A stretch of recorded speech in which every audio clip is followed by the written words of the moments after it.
Immortal and Martial Dual Cultivation, episode 59.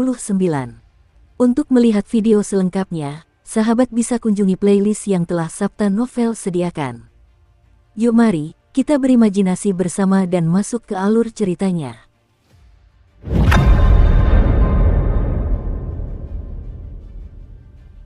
Ini adalah senjata roh surgawi kelas superior. Seru Liu Suifeng dengan takjub. Itu adalah senjata roh surgawi kelas superior sejati, dan hampir menjadi senjata subdewa. Selama ratusan tahun terakhir, belum pernah ada kemunculan senjata roh peringkat surga. Tak disangka ia bisa melihat senjata roh peringkat surga muncul di sini. Terlebih lagi, itu adalah senjata roh peringkat surga kelas superior. Hati Xiao Chen juga dipenuhi rasa terkejut.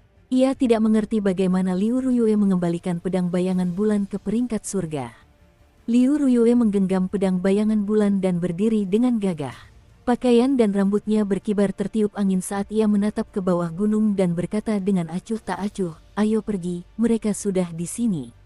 Pedang bayangan bulan kembali ke sarungnya, dan auranya langsung menghilang.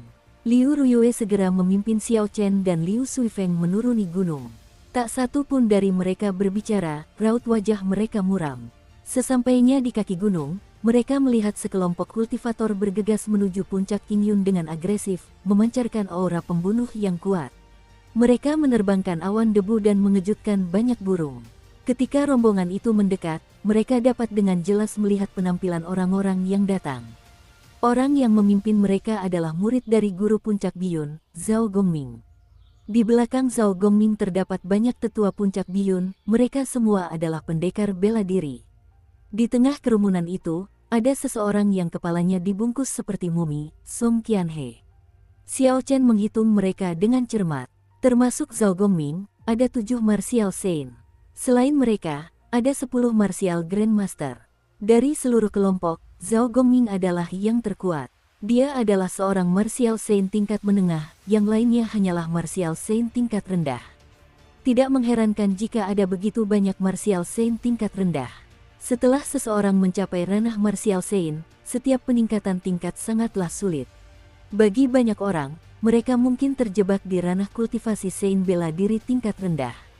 Oleh karena itu, seseorang seperti Liu Ruyue, seorang saint bela diri puncak di usia 24 tahun, sangat menakutkan. Namun, bahkan dengan kultivasinya, Xiao Chen mengkhawatirkan Liu Ruyue. Dengan begitu banyak martial saint, meskipun kultivasi mereka lebih rendah darinya, mereka mampu mengalahkannya dalam jumlah. Song Ke bersembunyi di balik awan di langit. Ia menatap Liu Ruyue dan yang lainnya dengan tatapan sinis. Song Qianhe tidak dalam bahaya kematian. Selain itu, tidak ada bukti konkret bahwa murid-murid puncak Biyun yang tewas dibunuh oleh Xiao Chen dan Liu Suifeng. Sebagai seorang master puncak, tidak pantas baginya untuk muncul. Karena itu, ia membiarkan generasi muda pergi dan menimbulkan masalah. Skenario idealnya adalah memaksa seseorang untuk menunjukkan dirinya. Song Ke memandangi puncak yang menjulang tinggi itu dan bergumam, "Pak Tua Liu, kau telah bersembunyi di puncak itu selama puluhan tahun. Entah kau hidup atau mati, inilah saatnya untuk memastikannya." Saat ini, Paviliun Saber Surgawi sedang dalam kondisi lemah untuk sementara. Aku yakin kau tidak akan rela melihat seorang gadis muda menjadi Master Paviliun. Tatapan Song Ke menembus ruang tanpa batas, seolah-olah ia sedang menatap langsung ke puncak gunung. Sejak Master Paviliun sebelumnya meninggal dalam bencana 20 tahun yang lalu, tidak ada Master Paviliun yang tersisa. Putri Master Paviliun sebelumnya ditunjuk sebagai penerus sementara majelis tetua mengelola Paviliun Golok Langit bersama-sama. Seperti kata pepatah, sebuah keluarga tak bisa hidup tanpa kepala keluarga, sebuah bangsa tak bisa hidup tanpa rajanya. Situasi seperti itu sungguh genting. Tentu saja, hal ini menunjukkan banyak hal tentang perkembangan dan reputasi Paviliun Saber Surgawi. Namun, sebelum Master Paviliun sebelumnya meninggal, ia tidak meninggalkan wasiat yang jelas. Terlebih lagi, ada banyak orang di Paviliun Saber Surgawi yang memenuhi syarat untuk menjadi Master Paviliun. Mereka semua bertarung secara terbuka dan diam-diam untuk posisi tersebut. Skenario hari ini adalah hasil kompromi semua orang untuk mengizinkan Putri Master Paviliun sebelumnya untuk mengambil alih posisi tersebut. Yang paling tidak puas dengan hasil ini adalah Song Ke. Meskipun kekuatannya jauh lebih rendah daripada monster-monster tua itu, ia masih termasuk orang-orang yang memenuhi syarat untuk mengambil alih posisi tersebut. Dari segi usia, dialah yang termuda. Di antara para raja bela diri puncak, dialah yang termuda, usianya baru 50 tahun. Jika tidak terjadi hal yang tidak terduga, setelah mencapai Martial King, tidak akan ada masalah untuk hidup hingga usia 200. Keinginannya untuk menjadi Master Pavilion adalah yang terkuat di antara semua Master Puncak. Selama ini, ia selalu mencari kesempatan untuk menaklukkan Puncak Qingyun. Jika salah satunya muncul, ia akan memiliki kekuatan dua puncak dan pengaruh yang lebih besar di majelis tetua. Tindakan Song Qianhe, termasuk mengejar Liu Ruyue, sebagian besar diarahkan oleh Song Ke. Song Ke bahkan telah mengabaikan cara-cara tercela yang telah ia gunakan dan membiarkannya terjadi. Sebenarnya, ia sudah lama menunggu kesempatan ini. Jika bukan karena kekhawatiran di hatinya, ia pasti sudah memaksakan diri untuk mendapatkan apa yang diinginkannya. Song Ke menatap puncak gunung, tampak berpikir keras. Di kaki gunung, Liu Ruyue mencoba mengambil alih dengan berbicara terlebih dahulu. Zhao Gongming, apa rencanamu dengan membawa sekumpulan sampah dan orang tua? Sebelum Zhao Gongming sempat berkata apa-apa, Song Qianhe, yang terbalut perban, berteriak dengan marah, Liu Ruyue, muridmu telah membunuh 8 murid puncak biyunku. Sesuai aturan sekte, kau harus menyerahkannya. Kalau tidak, kau akan didakwa dengan kejahatan yang sama. Liu Ruyue mengerutkan kening dalam-dalam, mata hitamnya memancarkan sinar niat membunuh saat ia menatap tajam Song Qianhe. Hanya dengan tatapan itu, Song Qianhe terkejut dan mundur beberapa langkah. Liu Ruyue mengejeknya, berpikir sampah sepertimu tidak malu memegang posisi pewaris sejati puncak Biyun. Mengingat kau sudah dalam kondisi seperti itu, orang hanya bisa membayangkan kekuatan murid biasa puncak Biyun. Siapa tahu, mungkin mereka dibunuh oleh orang-orang tak dikenal. Meskipun melihat Liu Ruyue begitu keras kepala, Zhao Gongming tidak marah. Malahan, ia senang. Ia berkata, kakak senior Liu, tolong jangan ganti topik. Memang benar bahwa 8 murid puncak Biyun telah meninggal. Selain itu, saudara muda Song secara pribadi menyaksikan mereka dibunuh oleh Ye Chen. Apakah dia benar-benar bertanggung jawab atau tidak, itu akan diputuskan oleh Balai Penegakan Hukum. Liu Ruyue mengeluarkan token identitas emasnya dan mengangkatnya. Ia berkata dengan suara serius, perhatikan baik-baik token identitas di tanganku. Akulah Master Puncak Qingyun, bukan kakak seniormu. Entah murid-murid puncak Biyunmu mati atau tidak, bahkan jika orang-orang Balai Penegakan Hukum datang, mereka tidak dapat menangkap orang-orangku tanpa bukti. Zhao Gongming tertawa dingin, puncak Qingyun hanya memiliki satu murid, dan kau masih berani menggunakan statusmu untuk menekanku. Liu Ruyue tersenyum. Ia tampak sangat cantik, membuat siapapun yang memandangnya terpesona. Sekalipun hanya ada satu orang di puncak Qingyun, puncak Qingyun bukanlah sesuatu yang bisa dicemooh oleh sampah sepertimu. Segera setelah berbicara, Liu Ruyue melesat maju, meninggalkan bayangan. Ia langsung muncul di hadapan Zhao Gongming. Zhao Gongming tidak panik, sebaliknya, ia merasa gembira. Sekalipun tidak ada bukti, selama Liu Ruyue mengambil langkah pertama dan melukai seseorang, itu akan membenarkan tindakan mereka saat ini. Namun, ia segera berada dalam kondisi di mana ia tak bisa lagi tersenyum.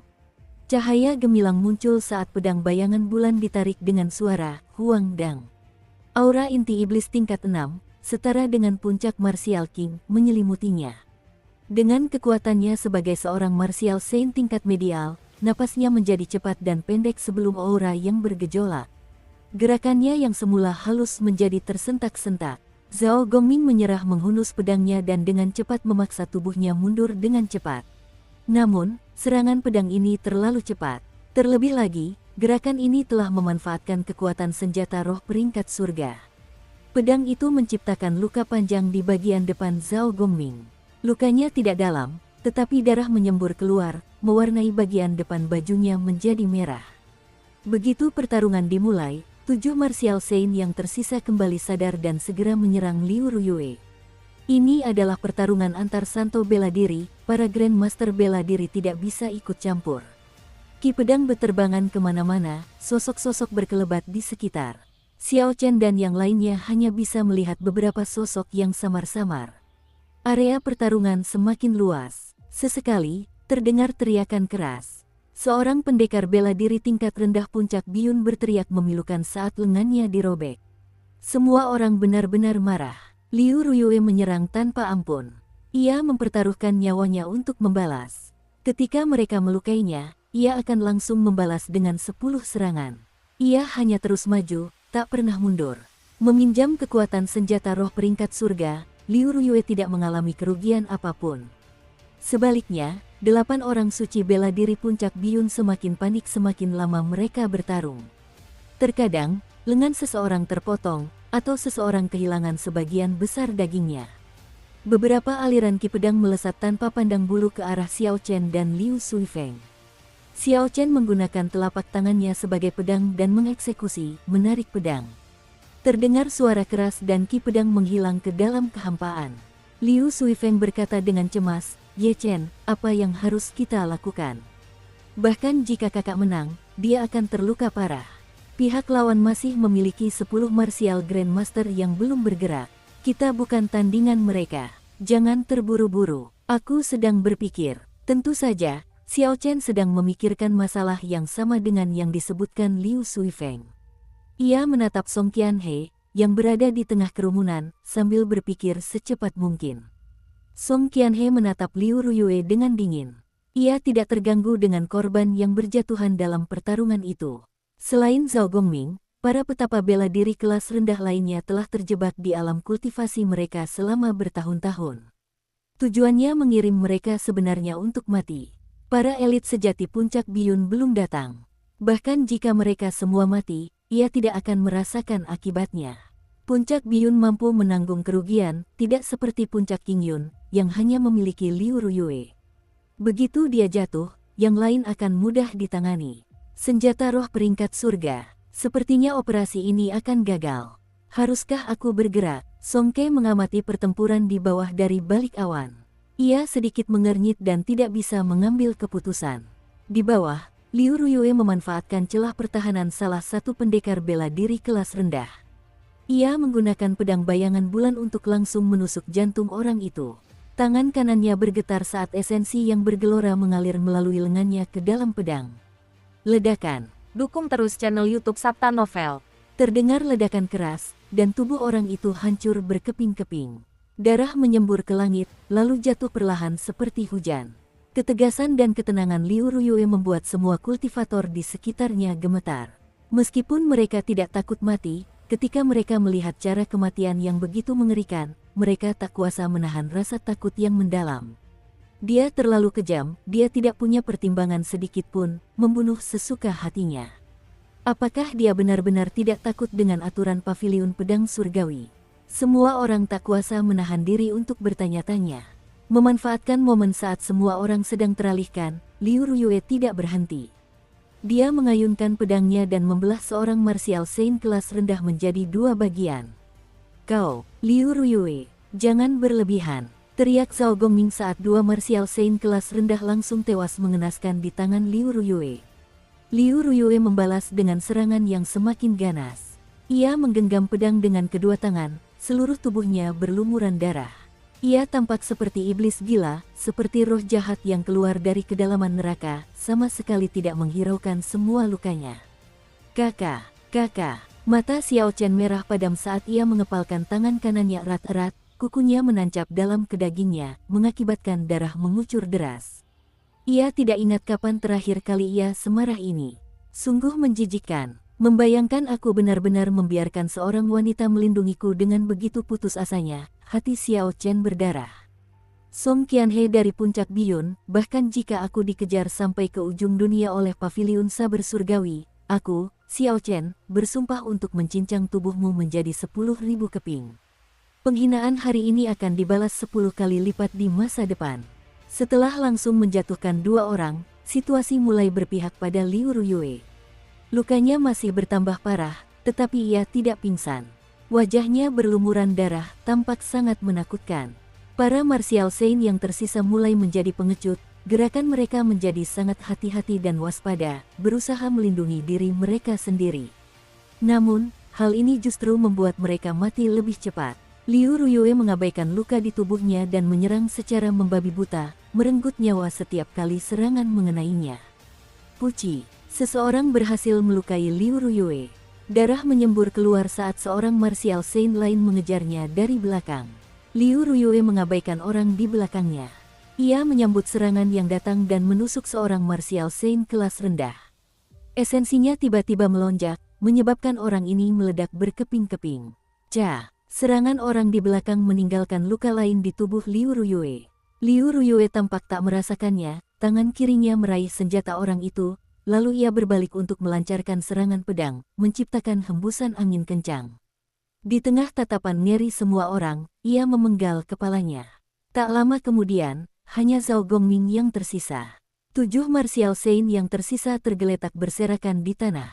Mereka mati tanpa mayat utuh, tak satu pun dari mereka yang utuh.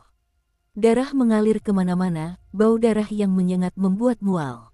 Catatan, orang Tiongkok percaya bahwa jika seseorang meninggal tanpa jenazah yang lengkap, mereka tidak dapat berpindah ke tempat berikutnya dan bereinkarnasi.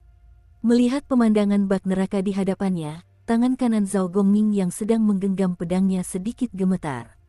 Ia berpikir, Liu Ruyue ini terlalu kejam. Kejam terhadap dirinya sendiri, apalagi terhadap musuh-musuhnya. Haruskah aku terus mempertaruhkan nyawaku di sini bersamanya? Aku tidak seperti orang-orang tua itu, aku masih punya banyak potensi yang belum tergali. Aku sudah mencapai tingkat kultivasi medial grade martial saint di usia 30 tahun. Masa depanku cerah, masih banyak yang bisa kulakukan. Zhao Gongming memikirkan semua ini di dalam hatinya. Setelah beberapa saat, pikiran-pikiran ini seperti air yang tumpah, sekali dituang, takkan bisa diambil kembali. Liu Ruyue ingin mempertaruhkan nyawanya, tapi kenapa aku, Zhao Gongming, harus mempertaruhkan nyawaku? Ini konyol. Liu Ruyue tersenyum dingin, ia bisa menebak apa yang dipikirkan Zhao Gongming hanya dengan sekali pandang. Ia menyeka darah dari wajahnya dengan santai dan menggenggam gagang pedang itu lagi. Darah di tangannya mengalir di sepanjang pedang, menetes ke tanah. Bilah hitam lunar Shadow Saber diwarnai merah tua. Bentuknya seperti pedang darah, tampak sangat jahat, membunuh. Liu Ruyue berteriak, dan niat membunuh yang menggetarkan bumi melonjak dan menekan Zhao Gongming. Tubuhnya berubah menjadi seberkas bayangan putih kabur di udara. Pedang bayangan bulan bergejolak dengan aktivitas listrik, berderak terus-menerus, cahayanya cemerlang tanpa batas, sangat menyilaukan. Zhao Gongming menatap Liu Ruyue yang bergegas ke arahnya. Ia menggertakkan giginya dan memancarkan seberkas cahaya pedang dengan pedangnya untuk menyambutnya. Sosok mereka berdua terus berubah di udara dengan kecepatan tinggi. Awalnya, kerumunan masih bisa melihat dua sosok yang samar. Akhirnya, kecepatan mereka semakin cepat, mereka hanya bisa melihat dua bayangan putih yang bergerak terus-menerus. Sesekali juga terlihat cahaya yang dipancarkan oleh listrik. Suara dentuman logam yang saling beradu terus terdengar tanpa henti. Ki saber beterbangan kemana-mana, dengan kacau. Beberapa batu yang terkena sabetan langsung hancur berkeping-keping. Area di sekitar pertarungan langsung berubah menjadi reruntuhan. Ledakan. Tiba-tiba, sesosok jatuh dari langit.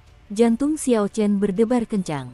Ia segera melihat dan menyadari bahwa itu adalah Zhao Gongming, lalu mengembuskan napas lega. Boom! Liu Ruyue turun dari langit dan menghentakkan kaki dengan keras di dada Zhao Gongming. Tubuh Zhao Gongming yang sudah terluka semakin terluka. Ia merasakan sesuatu yang manis saat memuntahkan seteguk darah. Zhao Gongming mendarat dengan keras di tanah dengan suara dentuman keras. Ia terus menatap Liu Ruyue, yang semakin dekat dengannya, dengan tatapan penuh ketakutan. Bahkan sampah sepertimu berani mengejek puncak King Yunku karena tidak punya siapa-siapa. Liu Ruyue melangkah maju di hadapannya, tetapi ia tidak bergerak. Niat membunuh samar datang dari langit dan menguncinya. Selama ia bergerak sedikit saja, ia akan menerima serangan dahsyat. Liu Ruyue memandangi gumpalan awan di atasnya, bibirnya melengkung membentuk senyum mengejek. Matahari terbenam memancarkan cahaya merah ke arahnya, membuatnya tampak merana. Orang tua, apa kau tidak malu setelah bersembunyi begitu lama? Teriak Liu Ruyue dan langsung menghunus pedang kecil di pinggangnya. Pedang itu berputar cepat di tangannya, menyebabkan angin kencang bertiup liar. Angin kencang itu menerbangkan banyak debu, Xiao Chen tak kuasa menahan diri untuk menyipitkan mata. Bunuh! Pedang berputar itu meninggalkan telapak tangan Liu Ruyue dan berubah menjadi badai dahsyat di udara. Di dalam badai itu, terdapat cahaya dingin yang intens. Suara angin menderu kencang saat badai itu menuju awan di langit. Auranya melonjak ke atas, menyapu segalanya. Badai itu bergerak cepat di udara, membesar seiring angin yang berhembus. Dalam sekejap mata, badai itu berubah menjadi badai selebar 33 meter, sungguh mengerikan. Boom! Suara keras terdengar dari langit. Badai menghantam awan putih di langit. Sebuah bola kabut putih muncul, menarik perhatian semua orang. Mereka tidak mengerti mengapa Liu Ruyue menyerang awan di atas sana tanpa alasan yang jelas. Ketika kabut putih menghilang dan semua orang melihat pemandangan di langit, mereka terkejut. Song Ke berdiri diam di langit. Tangan kanannya menggenggam pedang kecil Liu Ruyue. Wajahnya sama sekali tidak tampak terkejut, sangat tenang, seperti orang tua yang sedang bermeditasi. Saat ia berdiri di langit, auranya tenang, setenang air mengalir. Namun, ada kekuatan tertentu yang terpancar darinya, membuat mereka merasa sangat kecil. Gadis kecil, apa kau menindas puncak biyunku saat tidak ada orang di sekitar? Song Ke mendengus dingin. Suaranya tidak keras, tetapi bergema di telinga Liu Ruyue dan yang lainnya, menyebabkan ki dan darah di tubuh mereka menjadi kacau. Jelas ada teknik rahasia yang kuat dalam suara itu. Bo! Tepat setelah berbicara, Song Ke menjentikkan jarinya, dan pedang kecil di tangannya berubah menjadi seberkas cahaya terang. Saat pedang itu menembus udara, menembak ke arah Liu Ruyue, gelombang kejut pun tercipta. Dalam sekejap mata, pedang kecil itu tiba di hadapan Liu Ruyue dari ketinggian langit. Kekuatan yang dibawanya menciptakan angin kencang. Debu berlumuran darah langsung tertiup angin, berhamburan kemana-mana. Seketika, debu dan kotoran memenuhi seluruh ruangan. Ini adalah kekuatan puncak Martial King. Hanya dengan jentikan jarinya, ia mampu menciptakan situasi berbahaya, mampu menimbulkan kerusakan luar biasa dimanapun ia lewat. Sial! Terdengar dentingan logam merdu dari gumpalan debu. Ketika gumpalan debu menghilang, semua orang bisa melihat Liu Ruyue telah menangkis pedang kecil yang turun dari langit. Darah mengucur dari sudut mulutnya, jelas ia menderita luka dalam. Pedang kecil itu masih berputar, menekan bagian belakang bilah pedang bayangan bulan. Liu Ruyue menggenggam gagangnya erat-erat dengan tangan kanannya, sementara tangan kirinya menekan sisi bilah pedang agar tetap stabil. Meski begitu, Liu Ruyue masih terus dipaksa mundur. Kakinya terseret ke tanah, dan tanah terus mengeluarkan suara garukan. Situasinya sangat genting, jika Liu Ruyue tidak mampu menahannya, pedang kecil itu akan mengiris dadanya. Setelah itu, kematian akan menjadi satu-satunya kemungkinan. Xiao Chen sangat cemas, tetapi tidak ada yang bisa ia lakukan selain mengkhawatirkannya. Situasi Liu Ruyue saat ini berada dalam keseimbangan yang rapuh. Meskipun berbahaya, nyawanya untuk sementara tidak terancam. Jika ia ikut campur dan mencoba membantu, keseimbangan rapuh ini mungkin akan hancur. Tanpa kekuatan seorang raja bela diri, mustahil untuk mencapai keseimbangan yang begitu rapuh. Jika ia ikut campur, Liu Ruyue hanya akan mati lebih cepat. Hah! Tepat pada saat ini, seekor naga putih keluar dari tubuh Liu Ruyue. Ia mengitari tubuh Liu Ruyue sekali sebelum meraung marah ke arah Song Ke yang berada di langit. Raungan naga bergema di mana-mana, tekanan besar melonjak ke arah Song Ke. Song Ke sedikit mengernyit, ia berhenti bergerak di udara, dan ia sedikit mengubah posisinya. Momentum pedang kecil itu langsung melemah, dan Liu Ruyue memanfaatkan kesempatan ini dan berteriak. Ia menyapu pedang bayangan bulan ke samping, melemparkan pedang kecil itu. Ia kemudian mengulurkan tangannya untuk menangkap pedang kecil yang jatuh itu. Tak heran pedang kecil itu begitu tirani, Song Ke telah meninggalkan koneksi ki di dalamnya. Hanya dengan memutus koneksi ini, jurus itu bisa dipatahkan. Seorang raja bela diri puncak, penguasa puncak, benar-benar menggunakan jurus sekejam itu terhadap generasi muda. Sungguh tak tahu malu. Xiao Chen mengumpat tanpa ampun di dalam hatinya. Naga putih yang tiba-tiba muncul itu pastilah roh bela diri Liu Ruyue. Membuat roh bela diri itu meninggalkan tubuh adalah sesuatu yang hanya akan dilakukan seseorang jika mereka tidak punya pilihan lain. Xiao Chen memperhatikan naga putih itu kembali ke tubuh Liu Ruyue. Ia merasa sosok itu familiar, tetapi ia tidak tahu di mana ia pernah melihatnya sebelumnya. Melihat jurusnya dipatahkan, secercah amarah muncul di wajahnya. Meskipun ia tidak mengerahkan seluruh tenaganya untuk jurus ini, jurus itu tetaplah hebat. Bayangkan, jurus itu benar-benar dipatahkan oleh seseorang dari generasi yang lebih muda. Itu merupakan pukulan bagi ego Songke. Ia mendengus dingin dan turun dari langit, memancarkan aura yang tak terbatas. Ketika ia mendarat dengan keras di tanah, aura itu mengirimkan gelombang kejut yang dahsyat pada Liu Ruyue. Liu Ruyue sudah kehabisan tenaga, bagaimana mungkin dia masih bisa menahan serangan yang bahkan seorang martial king tingkat puncak pun mengerahkan segenap tenaganya. Dia langsung terhempas mundur oleh gelombang kejut itu. Melihat situasi ini, Xiao Chen segera bergegas maju dan menangkapnya. Kemudian, ia mengeluarkan pil pengisi darah dan menyuapkannya tanpa membiarkannya menolak. Senior sepertimu menyerang junior seperti ini, apa kau tidak malu? Xiao Chen membantu Liu Ruyue berdiri sambil melotot marah ke arah Songke. Sebelum Songke sempat berkata apa-apa, Song Qianhe, yang bersembunyi di balik kerumunan, berkata, apa status ayahku? Sejak kapan seseorang, yang bahkan tidak setara dengan air kencing anjing, bisa berbicara seperti itu kepadanya? Xiao Chen menatap Song Qianhe dan tertawa dingin, setelah gagal melamar, kau malah menggunakan cara-cara tercela. Mau pakai obat yang dibutuhkan untuk menyelamatkan seseorang, malah mengancamnya. Bisa dibayangkan orang macam apa yang membesarkan anak sepertimu. Seperti kata pepatah, kalau balok atas tidak lurus, balok bawah akan bengkok. Siapapun berhak menceramahi orang seperti itu. Catatan, jika balok atas tidak lurus, balok bawah akan bengkok, ini memiliki arti yang mirip dengan, seperti ayah, seperti anak. Namun, ini tidak hanya berlaku untuk hubungan orang tua anak, ini juga dapat berlaku dalam situasi atasan dan bawahan. Songke langsung memerah. Meskipun ia tahu ia salah karena membiarkan Song Qianhe melakukan semua ini, tetap saja bukan hak generasi muda untuk memarahinya seperti itu. Niat membunuh yang menggetarkan dan aura puncak martial king melonjak ke arah Xiao Chen, menekannya dengan ragu.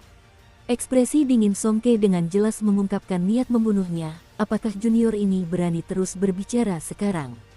Roh bela diri naga Asure di dalam tubuhnya berputar-putar. Xiao Chen merasakan tekanan di tubuhnya berkurang drastis. Ia menatap Songke tanpa rasa takut dan berteriak keras, kau tidak punya kehormatan seorang senior dan tidak punya rasa malu. Kau tidak punya rasa kepatutan, keadilan, integritas, atau kehormatan. Aku memanggilmu bajingan tua, terus kenapa? Terus kenapa?